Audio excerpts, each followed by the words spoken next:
नमस्कार प्रेक्षकांनो, शुभ विवाह या मालिकेच्या आजच्या भागामध्ये आपण बघूया. इथे आता अपूर्वा भूमीला म्हणत असते की या संपूर्ण केसमध्ये एक महत्त्वाचा साक्षीदार आमच्या हाती लागलेला आहे आणि ती त्या साक्षीदाराचं नाव घेते मेघ व्यास. तर प्रेक्षकांनो, अपूर्वाला आता रागिरीचा फोन आलेला असतो. तर अपूर्वा घाबरलेली असते. रागिरी तिला का फोन करत असेल म्हणून ती हळूच बाजूला जाते. तेव्हा इथे अथर्व म्हणत असतो की हे सगळं काय चाललंय, काय चाललंय ह्या अपूर्वाताईचं मला खरंच कळत नाहीये. तेव्हा मानसी म्हणते, काही नाही, मुद्दामून आपला त्रास द्यायचं, बाकी काही नाही. बाहेरच्या माणसांवरती संशय नाहीये, तिला घरातल्या मुख्य माणसांवरतीच संशय आहे. हे आता आपण काय बोलायचं, बोललं तर तिच्या नवऱ्याने पाहिजे ना, तो तर बघत उभा राहिलाय, असं अथर्व मानसीला म्हणत असतो. तेव्हा प्रेक्षकांनो, जे काही घडत असतं त्याचं वाईट इथे आता बलदेवला वाटत असतं, पण तो बोलणार तरी काय? अपूर्वा कुणाचं काही ऐकायला तयारसुद्धा नसते. तेव्हा इथे आता अपूर्वा म्हणत असते, बघितलं, हा मेघ व्यास आहे आणि हा कोण आहे तुला माहिती असेलच ना? हा आकाशचा मित्र आहे आणि यानेच हे सगळं केलंय, यानेच तुम्हाला मदत केली असा आम्हाला संशय आहे. तेव्हा तोच फोटो अपूर्वाने आता आकाशला सुद्धा दाखवलेला असतो.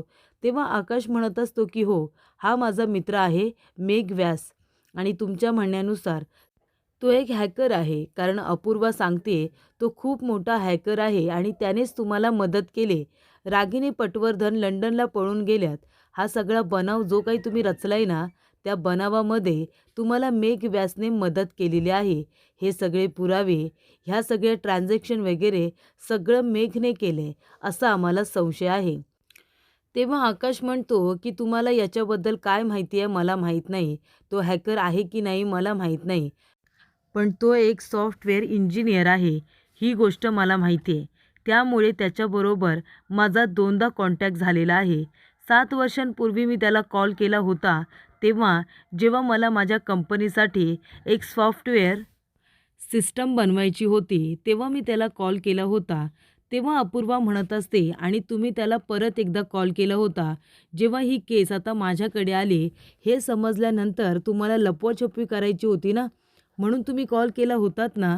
तेव्हा इथे आता भूमी म्हणत असते, हे तुम्ही मला का विचारताय की आम्ही त्याला कॉल केला होता की नाही? तो स्वतः तुमच्या ताब्यात आलाय ना. मग तुम्ही मेघ व्यासलाच विचारा ना की त्याने काय केले काय नाही, आम्ही त्याच्याकडून काय करून घेतले. तेव्हा इथे भूमी म्हणते, हे बघा, मला यातलं काही माहिती नाही आहे. मेघ व्यास, रागिनी पटवर्धन यांना तुम्ही एकमेकांबरोबर जुळवताय, आम्ही नाही. कारण आम्हाला या केसबद्दलच काही माहिती नाही आहे. तुमच्याकडे जे पुरावे आलेत त्या संशयावरून तुम्ही आम्हाला इथे गुन्हेगार ठरवू शकत नाही. तेव्हा इथे आकाश म्हणत असतो, आणि तुम्ही आमची इथे चौकशी करताय, आम्ही हा गुन्हा केलाय असे आम्हाला प्रश्न विचारू नका. कारण कसं आहे ना अपूर्वा, तू प्रश्न विचारतेस आणि तुला असं वाटतंय की आम्ही त्याची उत्तरं तुला अगदी हवी तशी देऊ, तर तसं होणार नाही. कारण आम्ही काही केलेलंच नाही आहे. आणि तू जसं म्हणतेस ना की हे सगळा बनाव, हे सगळे पुरावे आम्ही रचलेत म्हणून, तर हे सगळं रागिनी पटवर्धनने सुद्धा केलं असेल ना. कारण का ती पळून गेले, आम्ही नाही. पोलीस तिला इथे अरेस्ट करायला आले होते आणि तेव्हा ती पळून गेले. तेव्हा पोलिसांपासून वाचण्यासाठी, आमच्यापासून वाचण्यासाठी सुद्धा तिने हा बनाव रचला असेल. मग तू आम्हाला गुन्हेगारासारखे प्रश्न का विचारतेस? तेव्हा प्रेक्षकांनो, इथे अपूर्वा म्हणते, बरं ठीक आहे, तुम्ही आता गेलात तरी चालेल. तेव्हा आकाश म्हणतो, नक्की? तेव्हा अपूर्वा म्हणते, हो. तर प्रेक्षकांनो, इथे आता रागिनी पटवर्धन आलेली असते आणि तिच्याबरोबर एक माणूससुद्धा असतो. तेव्हा रागिनी पटवर्धन म्हणते की हे बघ, एक काम करायचं, हे पैसे घ्यायचे आणि आता ह्या गाडीमध्ये मी एक बॉम्ब ठेवलेला आहे. ही गाडी आता फुल्ली स्पीडने बंगल्याकडे घेऊन जायची आणि बंगल्याला जोरात ती धडकली पाहिजे. तो बंगला आहे ना महाजनचा, तो संपूर्णपणे आता उद्ध्वस्त झाला पाहिजे, पूर्ण ब्लास्ट झाला पाहिजे, कळलं का? पण आता धडकण्याच्या आधी तू मात्र त्याच्यातून बाहेर उडी मारायची, स्वतःचा जीव वाचवायचा, असं रागिनीने सांगितलेलं असतं.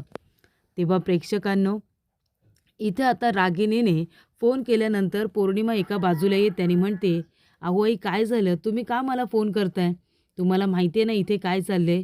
आकाश आणि भूमीचं इंट्रोगेशन चाललंय, तिथे मी थांबले ना. तेव्हा रागिनी म्हणते, मी इथे बंगल्याच्या बाहेर आले, तू सुद्धा इथे ये बरं. तेव्हा पौर्णिमा म्हणत असते, आई आत्ताच येऊ का? तेव्हा रागिनी म्हणते, सांगितलं नाही ये म्हणून, मग लगेचच यायचं, कळलं का? तेव्हा प्रेक्षकांनो, रागिनीने आता संपूर्ण प्लॅन केलेला असतो महाजन मॅन्शन उडवण्यासाठी. आणि तेव्हा प्रेक्षकांनो, इथे आता रागिनी फक्त वाट बघत असते की कधी एकदा सगळं काही जळून खाक होतंय आणि पुन्हा एकदा महाजनांची संपूर्ण प्रॉपर्टी ही माझ्या ताब्यात येते.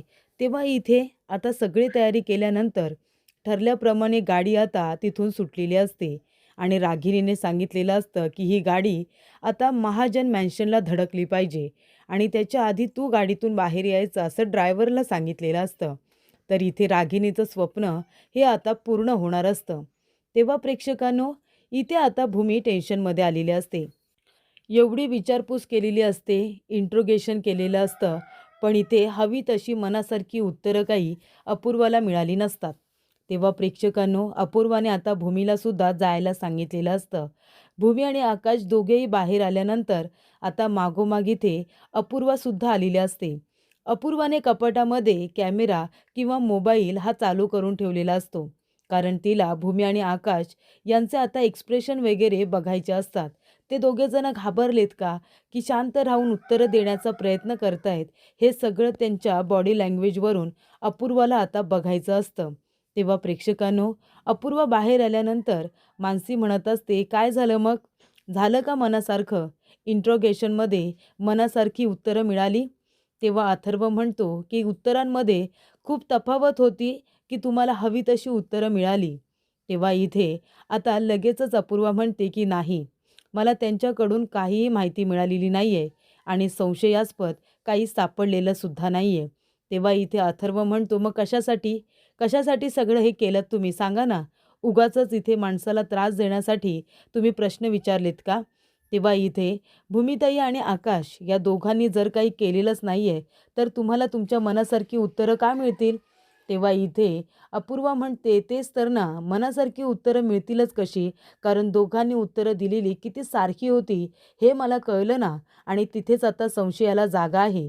तेव्हा मानसी म्हणते, म्हणजे आता दोघांनी जशी उत्तरं दिली त्याच्यामध्ये तुम्हाला आता संशय आलाय का? तेव्हा इथे भूमी म्हणते, जर आम्ही काही केलेलंच नाही आहे तर तू विचारलेल्या प्रश्नाची उत्तरं आम्ही सगळी खरीच देणार ना. मग तुझ्या मनाला जशी हवी आहे तशी उत्तरं आम्ही का देऊ? जर आम्ही काही केलेलंच नाही आहे तर जे आम्हाला वाटेल, जे खरं आहे तेच आम्ही तुला सांगू, असं आता भूमी म्हणते. तेव्हा प्रेक्षकांनो, अथर्व म्हणत असतो की एवढं इंट्रोगेट केलंस तरीसुद्धा अजून तुला हवी तशी उत्तरं मिळाली नाही आहेत आणि उत्तरं जरी दिलीत तरीसुद्धा तू म्हणतेस की आता त्या दोघांनी ठरवून उत्तरं दिलीत म्हणून हे सुद्धा तूच ठरवणार का? तेव्हा इथे आकाश म्हणत असतो, मी काय म्हणतो जाऊ दे, ती पोलीस ऑफिसर आहे, ती प्रत्येक गोष्टीकडे संशयानेच बघते, तिला तिचं काम करू दे, तिला जे काय करायचं आहे ते करू दे, आम्हाला काही फरक पडत नाही. हा फक्त तू एक गोष्ट लक्षात ठेव अपूर्वा, तू संशयाने आम्हाला जे काही प्रश्न विचारतेस ना, आम्ही सुद्धा तुला तशीच उत्तरं देऊ. तुला हवी तशी उत्तरं आम्ही तुला देणार नाही. जे खरं आहे ते आम्ही तुला सांगू. मग तुला तुझं इंट्रोगेशन करायचं आहे तू कर आणि आम्हाला जे सत्य सांगायचं आहे ते आम्ही सांगणार. कळलं का? तेव्हा इथे बलदेव म्हणत असतो, अपूर्वा आता गप्प बसा तू आणि हे थांबव हे सगळं. हे सगळं करायची काही गरज नाही आहे.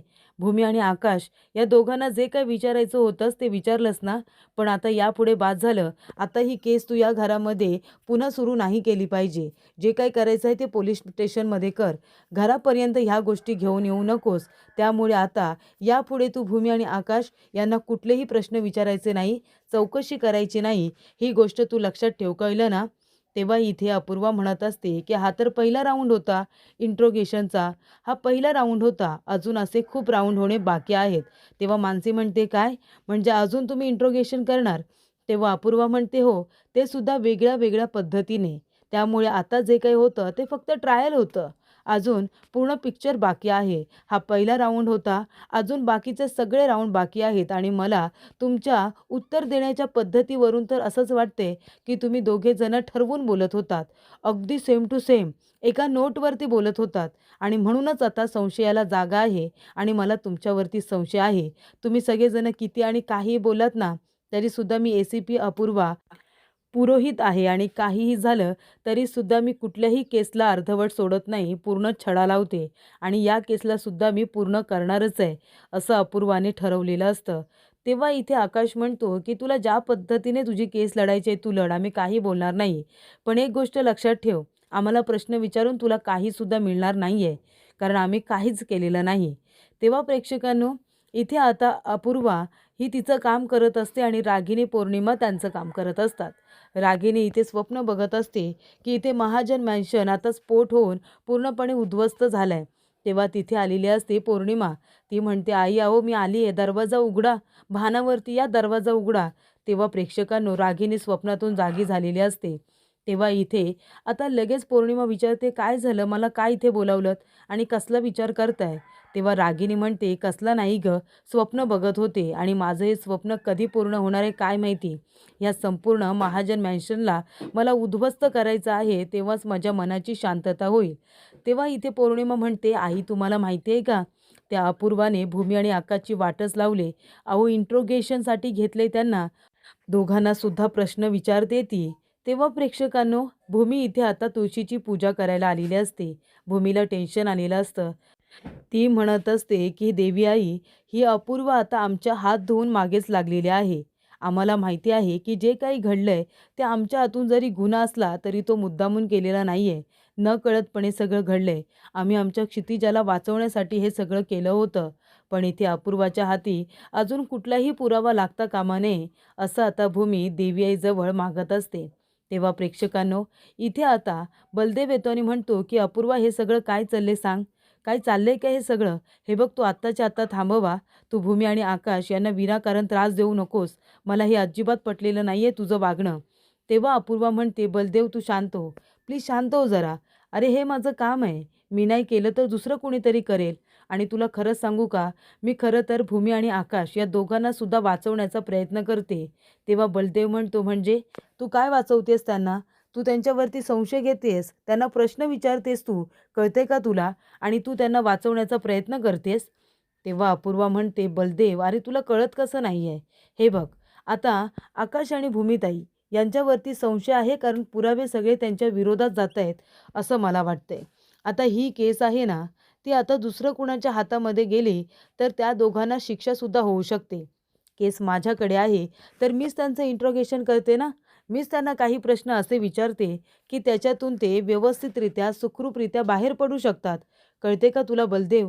अरे रागिनी पटवर्धन जर लंडनला गेलीच नाही आहे तर ते सगळे पुरावे तयार करण्याचं कारणच काय? आणि जर ते सगळं रागिनी पटवर्धनने केलं असेल तर आपल्याला ते सुद्धा शोधता येईल ना. म्हणजे मी इथे भूमी आणि आकाशदादा यांचंच काम मी कमी करणार आहे असं नाही वाटत का तुला? तर प्रेक्षकांनो, इथे आता रागिनी म्हणत असते की भूमी आणि आकाश यांची अशीच वाट लागली पाहिजे. जे काही त्यांनी 7 वर्षांपूर्वी केले ना, त्याची शिक्षा त्यांना मिळायला हवीच आहे. तेव्हा इथे रागिनी म्हणत असते की त्या दोघांना तडफडत तडफडत मरताना बघायला मला खूपच जास्त आवडणार आहे. अपूर्व आहे ना, आता अपूर्वाला आपण अशा काही हिंट्स द्यायच्या की ती बरोबर आकाश आणि भूमी यांच्याबरोबर पोचली पाहिजे. तेव्हा पौर्णिमा म्हणत असते, आई सगळं तुमच्या मनासारखंच होणार आहे. भूमी आणि आकाश लवकरच जेलमध्ये जाणार आहेत, जेलमध्ये. तेव्हा प्रेक्षकांनो, बलदेव म्हणत असतो, अपूर्वा एक गोष्ट लक्षात ठेव, मला हे तुझं वागणं अजिबात पटत नाही आहे. पण जर या सगळ्याच्या मागे तुझा काहीतरी चांगला हेतू असेल असं तुझं म्हणणं आहे तर ते तसंच असू दे. जर हे सगळं करत असताना भूमी आकाश दुखावले आणि त्यांना जर काही त्रास झाला ना, तर मला ते सहन होणार नाही. ही गोष्ट तू लक्षात ठेव, कळलं तुला? तेव्हा प्रेक्षकांनो, भूमीला आता एक गाडी दिसते. ती म्हणते की आमच्या बंगल्याच्या बाहेर ही गाडी कुणाची उभी आहे, बघायला हवी. आणि तेव्हा प्रेक्षकांनो, इथे आता त्या गाडीमध्ये रागिनी असते आणि रागिनी त्या गाडीमध्ये असताना भूमी आता हळूच आता बघायला येत असते. तेवढ्यातच ती गाडी सुटलेली असते आणि त्या ठिकाणी असते पौर्णिमा. पौर्णिमा म्हणते, भूमीताई. तेव्हा भूमी म्हणते, काय गं पौर्णिमा, तू इथे काय करतेस आणि ती गाडी कुणाची होती? तर ती गाडी मला इथे भेटायला आली होती. आज मी इथे आपल्या आश्रमामध्ये गेले नाही आहे ना, बाल आश्रमामध्ये, त्या लोकांचं काहीतरी काम होतं म्हणून इथे आले होते. आणि तेव्हा मला ॲड्रेससुद्धा विचारत होते, तो सुद्धा मी सांगितला आहे. तेव्हा इथे भूमी म्हणते, हो का? तेव्हा पौर्णिमा म्हणते, काय झालं, तुला काय वाटलं?